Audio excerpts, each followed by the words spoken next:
Ini merupakan gambaran dari bagian-bagian otak, di mana terdapat cerebrum, dan batang otak atau stem. Cerebrum terdiri dari beberapa lobus. Ada lobus frontalis, lobus parietal, lobus occipitalis, dan lobus temporalis.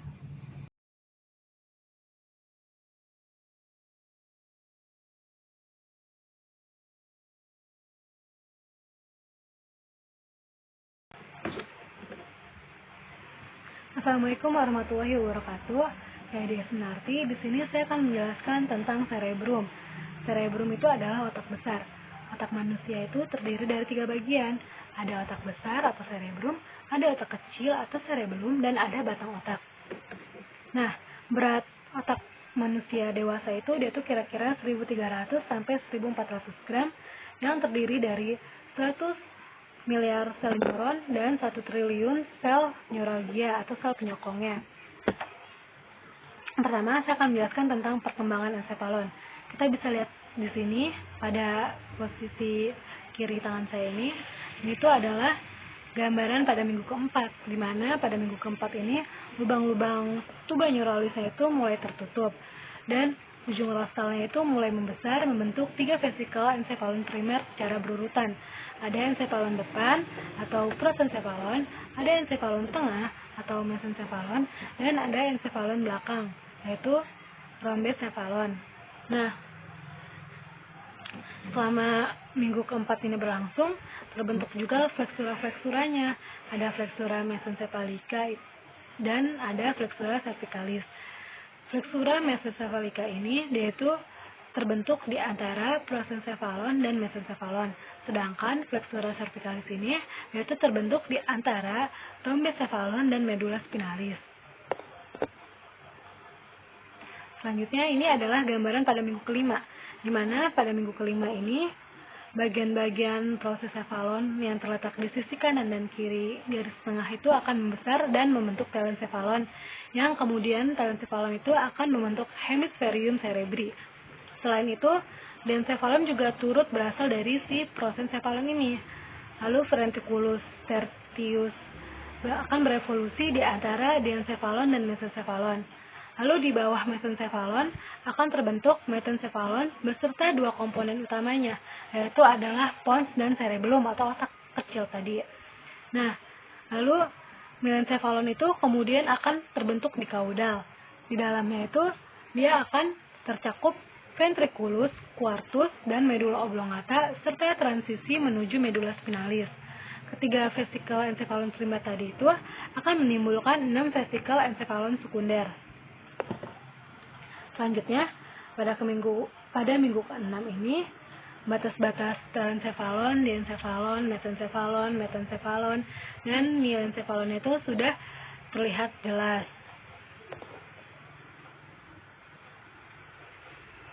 Selanjutnya ini adalah gambaran pada minggu ke-8.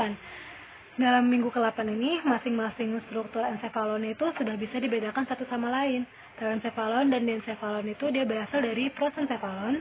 Thalamus di dalam diencephalon dan nervus oculomotoriusnya itu akan keluar dari mesencephalon menjadi jelas terlihat. Lalu rhombencephalon yang telah terdiferensiasi itu akan menjadi metencephalon dan medula oblongata, atau nama lain medula oblongata adalah myelencephalon. Lalu pons dan cerebellum ini dia itu akan berasal dari metencephalon. Medula oblongata akan diikuti oleh medula spinalis.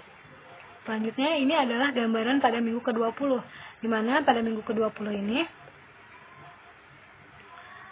panjang ubun-ubun sampai bokong itu sekitar 20 cm. Pertumbuhan telencephalon yang telah berkembang sedemikian pesat ini akan menyusun lobus-lobus nih pada si cerebrum. Ada lobus frontalis, parietalis, occipitalis, dan temporalis. Akan tetapi lobus infralisnya itu belum sepenuhnya dikelubungi oleh lobus frontalis, parietalis, dan temporalis. Dari semua struktur encefali ini, hanya bagian-bagian pons, cerebellum, dan medula oblongata saja yang masih terlihat. Selanjutnya, itu cerebrum. Ini merupakan gambaran cerebrum pada posisi superior atau bagian atas, di mana cerebrum ini dia menyusun sebagian besar ensefalon. Cerebrum terdiri atas dua hemisferium yang dipisahkan oleh viscera longitudinalis cerebri. Selama tahap-tahap perkembangan awal, cerebrum memiliki permukaan yang mulus. Pertumbuhan yang pesat menyebabkan terbentuknya sulci dan giri. Pelipatan ini sangat meningkatkan daerah permukaan cerebrum dan akibatnya 2/3 daerah permukaan cerebrum tidak tampak oleh mata. Nah, pada gambar 12.33 ini adalah lobus cerebri yang dilihat dari superior, di mana mendekati pada akhir bulan ke-8 perkembangan janin, sulci utamanya itu sudah menjadi jelas terlihat. Sulci ini selalu dijumpai di semua manusia. Sudut pandang dan memperlihatkan sulci centralis dan sulci parieocipitalis. Selanjutnya yang gambar 12.34 ini adalah lobi cerebri, di mana jika dilihat dari sebelah kiri, yaitu masing-masing hemisferium cerebri ini akan terbagi menjadi 4 lobi atau 4 lobus, yaitu ada lobus frontalis atau lobus bagian depan, ada lobus parientalis, itu lobus bagian samping, ada lobus temporalis, sama juga adalah lobus bagian samping, dan ada lobus occipitalis, lobus bagian belakang. Selanjutnya, gambar 12.35 ini adalah lobus cerebri yang dimana dilihat dari inferior. Nah, selain tadi 4 lobus cerebri yang telah disebutkan, terdapat juga di sini terlihat ada lobus limbicus, di mana lobus limbicus ini terutama tersusun atas gyrus cinguli dan gyrus parahipokampalis beserta uncus, serta lobus insula tidak tampak karena tertutup oleh opercula lobi frontalis, parientalis, dan temporalis. Selanjutnya, gambar 12.36 ini adalah lobus cerebri yang dilihat dari medial atau dari tengah, di mana sulci sekunder dan tersier di dalam telencephalon itu sudah menunjukkan keragaman dari tiap individu. Nah, ada sulci utama dalam korteks cerebri. Apa saja sih? Yang pertama ada sulcus centralis. Lokasinya itu dia terbentang di antara lobus frontalis dan lobus parientalis, memisahkan gyrus precentralis motorik dan gyrus postcentralis sensorik. Lalu yang kedua ada sulcus lateralis, di mana dia letaknya memisahkan lobus frontalis, lobus parientalis, dan lobus temporalis. Jauh di dalamnya terletak fossa lateralis dan insula. Lalu yang ketiga ada sulcus parieocipitalis, di mana dia terbentang dari batas atas permukaan medial hemisferium hingga ke sulcus calcarinus, memisahkan lobus parientalis dan lobus occipitalis.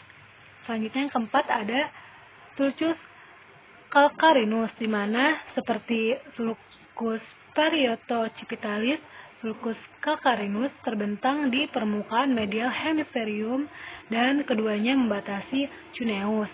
Selanjutnya yang kelima ada sulcus cinguli, di mana letaknya itu dia memisahkan gyrus cinguli, lobus limbicus dari lobus frontalis dan lobus parientalis.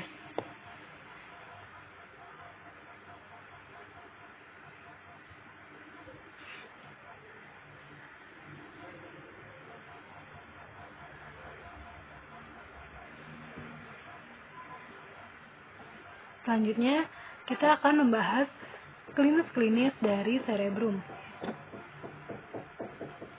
Yang pertama adalah encephalokel, atau disebut juga dengan hernia cerebri, prolaps otak bagian luar, cranium bifidum. Itu adalah defek yang disebabkan oleh penutupan tuba neuralis yang tidak lengkap selama perkembangan janin, disertai celah di median cranium, yaitu di akar hidung, dahi, basis krani, atau di occiput. Bagian meninges meningokel atau encephalon meningoencephalokel tanpa disertai ventrikel otak, chenencephalokel, atau termaksud bagian ventrikular encephalocystokel meningohidroencephalokel bisa menonjol ke dalam celah. Selanjutnya yang kedua itu ada atrofi ensefalon, di mana timbul seiring usia. Hal ini terjadi bersama dengan pembesaran suci dan penyempitan giri. Kesulitan mengingat yang timbul secara bertahap sering bertambahnya seiring bertambahnya usia tidak secara langsung disebabkan oleh atrofi ensefalon, tapi terutama oleh sebab durasi fase tidur gelombang pendek atau tidur dalam yang lebih pendek. Fase tidur dalam ini berkurang secara bermakna seiring pertambahan usia. Tidur dalam menyusun hingga 19% tidur pada individu yang berusia hingga 26 tahun, sementara proporsi ini menurun hingga 3% dalam kelompok usia 36 hingga 50 tahun. Penelitian ini membuktikan bahwa hal ini berkaitan dengan penurunan fungsi memori.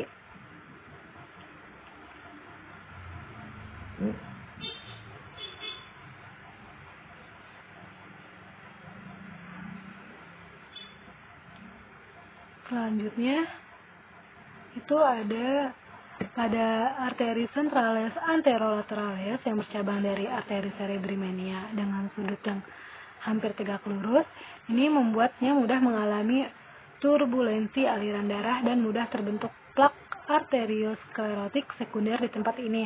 Penderita tekanan darah tinggi atau hipertensi arterial seringkali menderita oklusi di tempat-tempat percabangan yang penting ini.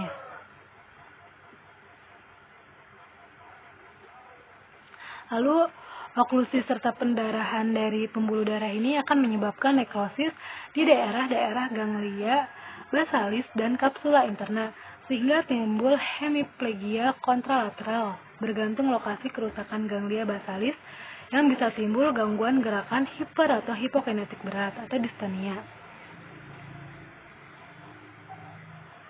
Nah, sekian penjelasan cerebrum yang telah saya sampaikan. Kurang lebihnya mohon maaf. Wassalamualaikum warahmatullahi wabarakatuh.